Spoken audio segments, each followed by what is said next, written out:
La dernière fois, nous nous étions laissés sur l'arrivée de Light au camp des hommes en poncho. Et donc, après leur arrivée en bas des bâtiments, lui et le reste du groupe montèrent sur une plateforme en bois avec des barrières qui avaient assez de place pour une dizaine de personnes environ. Ensuite, le chef du groupe demanda dans sa radio à des gardes qui se trouvaient au deuxième étage de demander à ceux d'en haut de faire monter l'ascenseur.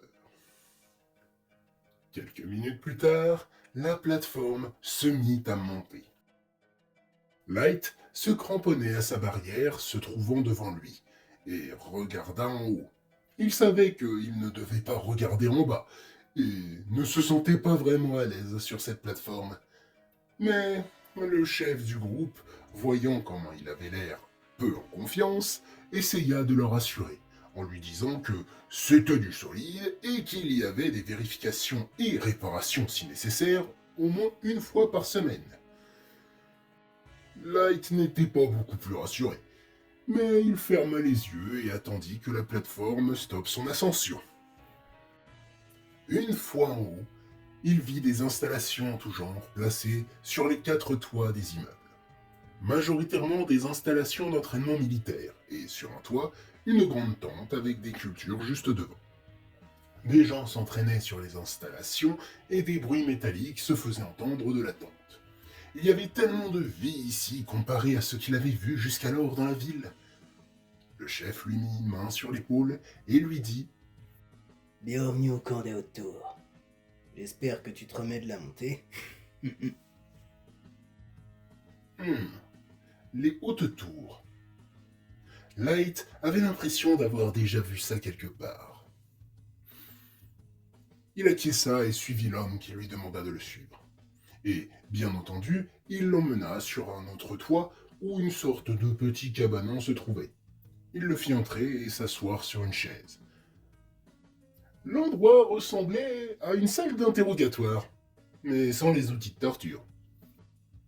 Puis l'homme repartit en demandant à Light d'attendre et en le prévenant que le grand patron du camp allait bientôt venir lui poser des questions.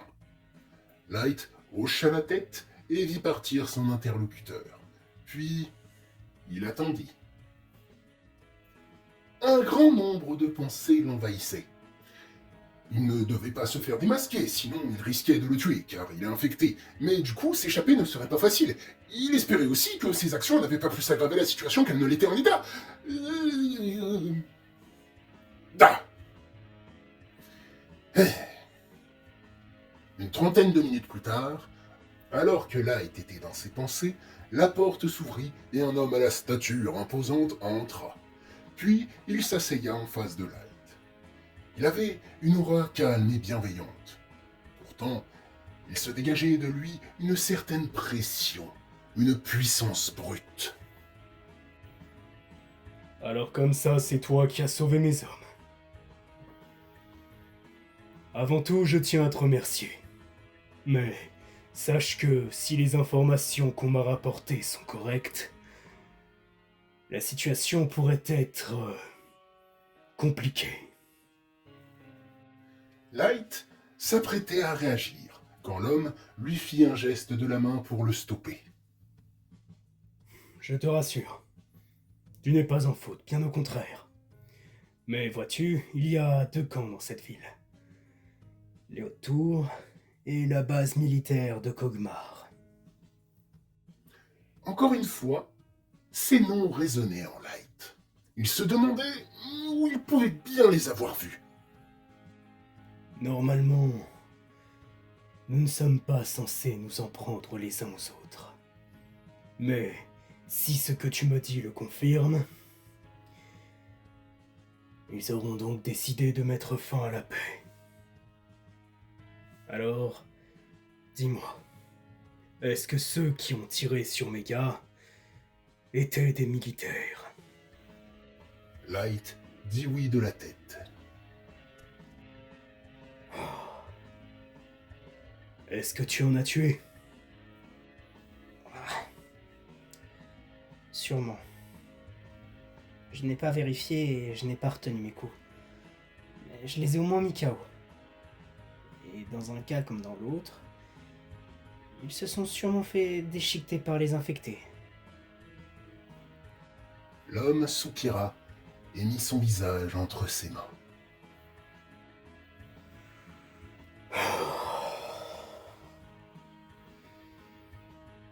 D'accord. D'accord. Alors, si ça ne te dérange pas, j'aimerais que tu restes ici pendant quelques jours. Nous te placerons dans une cellule et on te donnera à manger. Je sais que ce n'est pas le grand luxe. Mais tu comprends, je ne peux pas te laisser vagabonder dans le camp comme ça. Et puis, au moins tu seras en sécurité. Nourri et logé pendant un temps. Juste le temps de régler cette histoire. Et quand ce sera fini, ou si ça dégénère, on te libérera sur le champ. D'accord ? Light accepta. Après tout, on l'avait déjà prévenu, et il avait pris sa décision. Puis, comme l'homme lui avait dit, il n'aurait pas à se soucier de se trouver un abri et de la nourriture pendant longtemps. Le chef du camp se leva et sortit du cabanon en disant « Au fait, je m'appelle Julian. Et toi ? Moi c'est Light. Enchanté, Light. Si jamais tu as le moindre souci, n'hésite pas à demander à mes hommes. Et au pire, demande-leur de m'appeler. » Light acquiesça, et il fut donc escorté par des hommes jusqu'à la prison, qui se trouvait au 8e étage d'un des bâtiments. La cage d'escalier qui reliait les étages était fermée par des grilles, sûrement une sécurité supplémentaire pour empêcher ceux qui n'ont pas les clés d'accéder aux étages inférieurs et au toit. Une fois avoir pénétré dans l'étage prison, Light regarda autour de lui. Ils avaient modifié les appartements de l'étage pour les changer en prison. Les chambres servaient de cellules et ils avaient mis des barreaux aux fenêtres et aux balcons, ainsi que des serrures renforcées aux portes. Un des hommes qui l'accompagnait lui expliqua qu'il n'avait pas beaucoup de visites et essayait d'éviter les problèmes à la base. Donc, ils avaient peu de prisonniers. Et que cet endroit servait plus à enfermer ceux qui mettaient le bazar dans le camp qu'autre chose. Mais il lui dit qu'il aurait une voisine dans la chambre à côté, pour pouvoir les surveiller tous les deux plus facilement. Il demanda à Light de leur donner son sac, et qu'ils allaient prendre soin de ses affaires en attendant. Light accepta, vu qu'il n'avait rien de spécialement utile ou précieux dans sa situation. Puis, ils l'enfermèrent en essayant de le rassurer sur le fait qu'ils n'avaient pas de soucis à se faire. Puis ils repartirent. Après ça, Light attendit gentiment dans sa cellule, allongé sur son lit de camp. Il avait toujours autant de questions en tête, mais il avait aussi une sensation étrange qui se faisait sentir au fond de lui. Il essaya de se calmer et de se concentrer sur cette sensation, jusqu'à ce que...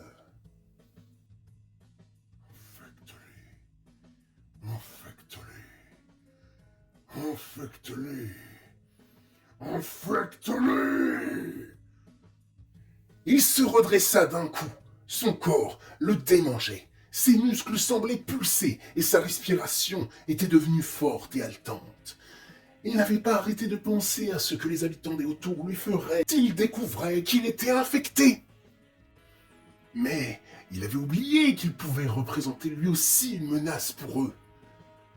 Il agrippa ses bras et se recroquevilla au maximum pour essayer de réfréner ses pulsions qui l'envahissaient, la voix dans sa tête lui ordonnant toujours de répandre l'infection. Il essayait de ne pas trop faire de bruit pour ne pas attirer les gardes de peur qu'on ne le découvre ou qu'il essaye de les attaquer. Il se répéta la phrase « Je suis Light et je suis humain » doucement, comme un sortilège pour repousser le mal. Tout se bousculait dans sa tête. La peur de se faire démasquer ou d'attaquer les survivants, la volonté du virus, sa détermination à rester lui-même. Quand soudain, il entendit « Est-ce que ça va ?» venant de la chambre d'à côté. Light regarda devant sa cellule par une ouverture dans sa porte. Il n'y avait personne. Il commençait à se dire qu'il devenait fou. Puis, il entendit à nouveau « Hello, ça va à côté? Tu fais des bruits bizarres. T'es blessé ?» En réfléchissant quelques secondes, Light se rappela qu'on lui avait dit qu'il avait une voisine dans la cellule d'à côté. Il prit une grande respiration, expira, puis se leva, et alla jusqu'à la porte de sa geôle, en essayant de reprendre son calme et de paraître le plus naturel possible. Oui, je vais bien. Excuse-moi si je t'ai fait peur. Y a pas de mal. J'ai surtout eu peur que tu sois infecté et que tu ne te transformes. Normalement, avec la sécurité du camp, ça ne devrait pas arriver. Mais en ce moment, les choses sont compliquées. Et ils ont bien d'autres choses à penser. La réflexion de son interlocutrice le faisait rire nerveusement. Mais il était aussi curieux de savoir de quoi elle parlait. Les choses compliquées. Tu parles des militaires? Ça arrive beaucoup en ce moment qu'ils attaquent? Hein? De quoi? Non! Je voulais parler de ce qui m'avait fait finir ici et de la disparition de certains de nos hommes. Attends! La base militaire nous a attaqués? Ce qui t'a fait finir ici? Et oui, mais j'ai sauvé ceux qui se sont fait attaquer. Un bruit de choc se fit entendre à l'autre bout du mur, comme si elle s'était précipitée sur la porte. Est-ce que c'était un groupe de 3? Non. Je crois qu'ils étaient plutôt 4 ou 5. Pourquoi? Ah. Je vois. C'était l'équipe de recherche. Pour rien. On pouvait ressentir la déception dans sa voix. Alors que le bruit des ressorts du lit de camp de la pièce voisine se faisait lourdement entendre. Comme si elle s'était laissée tomber sur celui-ci. Light comprit qu'elle espérait avoir des nouvelles de ces 3 personnes. Puis, il réfléchit. Elle avait fait quelque chose qui l'avait fait finir dans une cellule, et elle attendait des nouvelles de 3 personnes. Soudain, la discussion des hommes qui l'avaient sauvé lui revint en tête. Sorel? On se connaît? En cet instant, c'est comme s'il avait reçu un coup de poing dans le ventre.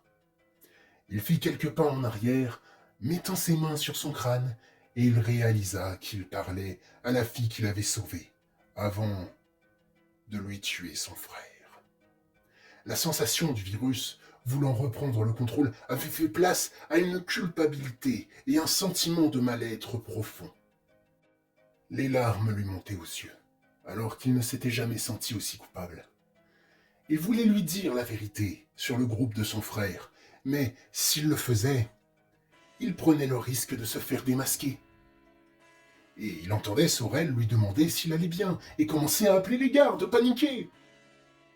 Le poids des remords l'écrasant, il tomba à genoux et dit, la voix tremblotante: « Je suis désolé. » Alors que les gardes arrivèrent, Sorel lui demanda pourquoi il s'était excusé. Et Light lui répondit: « Je sais ce qui est arrivé à ton frère et à son groupe.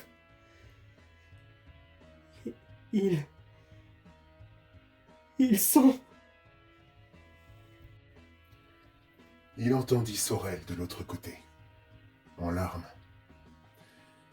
Visiblement, elle avait compris sans même qu'il ait à finir sa phrase.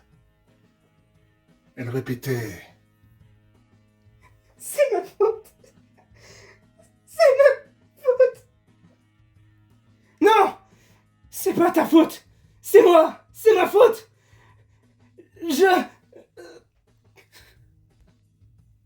il ne pouvait pas lui dire la vérité.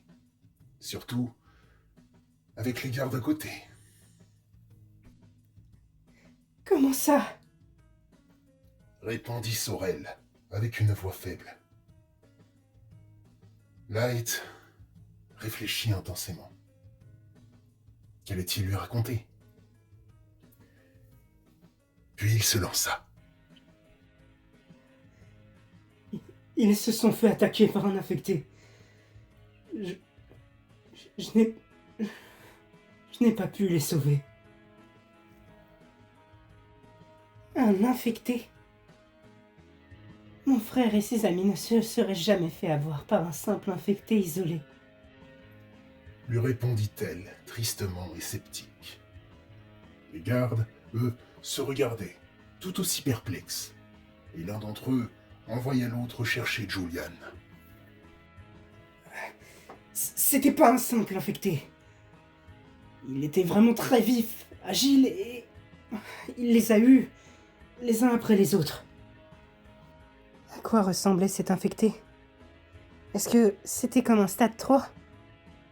Light ne comprenait pas ce qu'était un stade 3, mais il préféra répondre qu'il ne l'avait pas bien vu, que l'infecté était trop rapide et qu'il avait fui pour ne pas se faire tuer lui aussi. Ce à quoi Sorel répondit. Je vois. Je ne vais pas te blâmer pour ça. Si l'infecté était aussi dangereux que tu le dis, c'est normal que tu aies préféré privilégier ta survie. Celui qui m'a sauvé doit aussi s'être fait avoir par cette créature. J'ai fait vraiment n'importe quoi. Elle se mit à pleurer à chaudes larmes. Et Light se sentait de plus en plus mal, incapable de lui dire la vérité, ou de la réconforter. Quelques minutes plus tard, Julian arriva en demandant ce qui s'était passé, entendant Sorel en larmes. Le garde lui expliqua ce qu'il avait entendu, et suite à ça, il demanda à ce qu'on emmène Light, qui était à genoux contre la porte de sa cellule, la tête basse, dans une salle de l'étage inférieur. Les gardes aidèrent Light à se remettre debout, et le guidèrent jusqu'à une salle ressemblant à un tribunal, vide. Il se demandait ce qui allait se passer, et se voyait déjà jugé pour avoir envenimé la situation entre les groupes de survivants et avoir lâchement abandonné le groupe qu'il avait en réalité massacré lui-même. Qu'allait-il lui arriver? Allait-il se faire juger et finir sur le bûcher? Eh bien, vous le saurez dans le prochain épisode.